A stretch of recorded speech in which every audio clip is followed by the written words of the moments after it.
9th में था मैं, सोशल स्टडीज का पेपर था। एसएसटी किताब होती है, पूरा चैप्टर होता है, एंड में क्वेश्चन आंसर होते हैं, उसके जस्ट ऊपर एक रंग बिरंगा पैराग्राफ होता है। तो मुझे लगता है ये तो कोई नहीं पूछने वाला। 5 नंबर का आया था।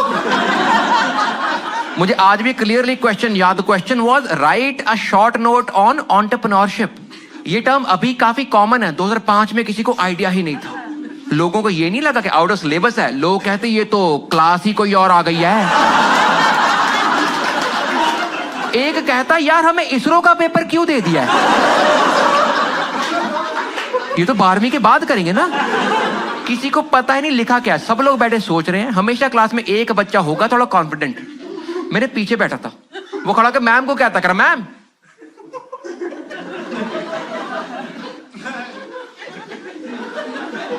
ऐसा कोई वर्ड ही नहीं होता।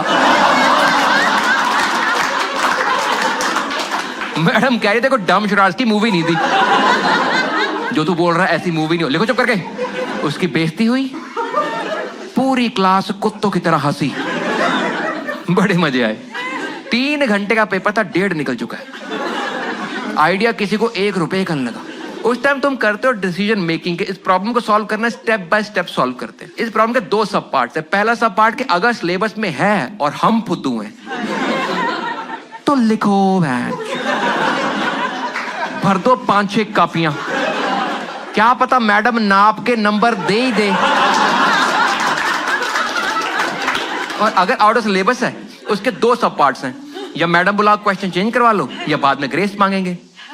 मैं कहा आगे बढ़ने से पहले फ्लो चार्ट सॉल्व करना बहुत जरूरी। मैं उठा मैम के पास गया, मैं कहा मैम मेरे को आउट ऑफ सिलेबस है, can you please call the subject teacher ताकि डाउट क्लियर कर ले या फिर क्वेश्चन चेंज करवा ले। मैडम ने उस टाइम पे वही सलाह दी जो हर मैडम देती है, वो कुछ नहीं आता।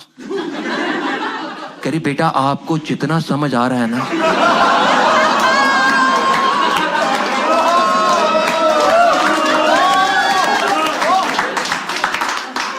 आप उतना लिख दो। मैं कहा मैम आपने हमारे ज्ञान चक्षु फाड़ दिए हैं, इतनी क्लैरिटी दलाई लामा को भी नहीं हुई थी। आपने आंखों में टॉर्च मारी, पिछवाड़े से लाइट निकली है। मैडम ने जवाब दिया, क्लास में मुशायरे वाला माहौल हो गया। मैडम कह रही जितना समझ आ रहा है उतना लिख दो। बच्चे कहते वाह वाह वाह वाह, इसको क्या लग रहा है हमने बाकी पेपर कैसे किया है। और ये कोई सलाह है बच्चों को देने वाली? ये तो हमें पता ही है, ये तो दुनिया के हर एक क्वेश्चन का आंसर है ना। कह रही जितना समझ आ रहा है उतना लिख दो। मैं वापस गया, मैं कहा मैम हमें इतना समझ आ रहा है कि right a short note on.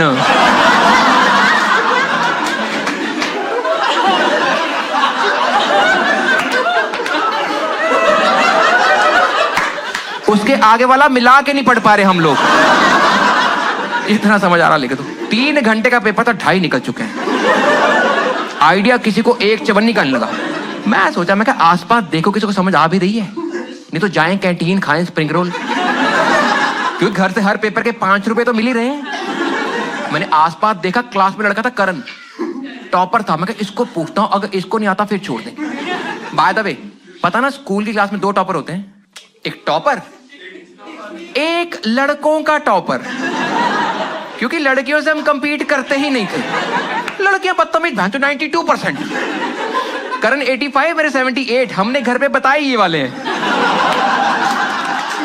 करण बैठा मेरे राइट पे, मैं कहा इसको करता इशारा। उस दिन मैंने सीखा कम्युनिकेशन के लिए शब्द नहीं, बॉडी लैंग्वेज बहुत इंपॉर्टेंट। मैंने लाइफ का सबसे इंपॉर्टेंट जेस्चर सीखा उस दिन। इधर बैठा करण, मैंने इशारा किया,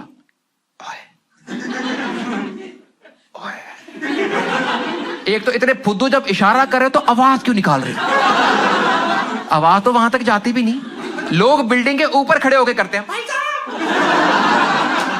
अबे नहीं जा रही आवाज। लेकिन 9th में थोड़े फुद्दू होना अलाउड होता है। मैंने इशारा किया,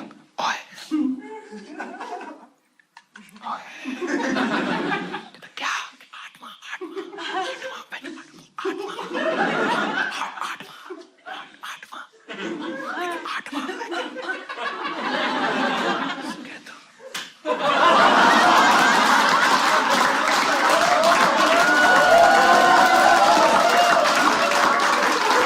मैंने फेसबुक पे बहुत ही अच्छा मीनिंगफुल स्टेटस लिखा एक, उसके नीचे किसी कूल आदमी ने कमेंट कर दिया word. You guys know word? कुछ कूलों को पता, बाकी मेरी तरह बेड़ा ही करके। दो वर्ड होते हैं, एक होता है वर्ड मतलब शब्द, एक होता है word which means well said. I agree with you, मैं आपकी बात तो सही है, लेकिन ये हमें कौन बताएगा? मैं अपना स्टेटस पढ़ रहा हूं, नीचे लिखा वर्ड, मैं बात तो बनी कोई नहीं। मेरे को लगा आदमी टाइप करता करता मर गया है, ऐसे माथा लगा एंटर हो गया। मैं मतलब नहीं बन रहा, लेकिन इससे पहले मैं सोच पाता, मैंने फटाफट गूगल में टाइप कर दिया डिफाइन वर्ड, और टाइप करते मैंने सोचा गूगल मेरे को इतना फुदू समझ रहा होगा कि इस आदमी ने वर्ड को डिफाइन करने के लिए दो वर्ड लिखे हैं, जिसमें से एक वर्ड है। और इससे पहले मैं सोच पाता गूगल ने मतलब बता दिया, लेकिन उसने मतलब बताया पहले वाले वर्ड का। कहता word is a combination of letters which have a particular meaning. मैं कहा अब मेरे को गूगल इतना फुदू समझ रहा होगा कि इस हरामजादे को सेंटेंस पढ़ने आते हैं, इसको वर्ड नहीं पता। पर मैंने कहा हर साल में कोई नई टर्म आती मार्केट में पता ही नहीं होती, कब तक पढ़ना हम लोगों को। और हमारी दिक्कत, हम नया वर्ड सीखते हैं, मतलब सेंटेंस में यूज करना, राइट? समझ चुल होती है। लाइक इंडियन मर्दों ने कुछ साल एक नया वर्ड सीखा, जब से सीखा लोग चुप ही नहीं हुए, और वो वर्ड है कंसेंट। ना आपने, मैंने एक बंदे से पूछा, मैं कहा अगर सीन बन गया क्या करेगा? कर I will ask for her consent. मैं मतलब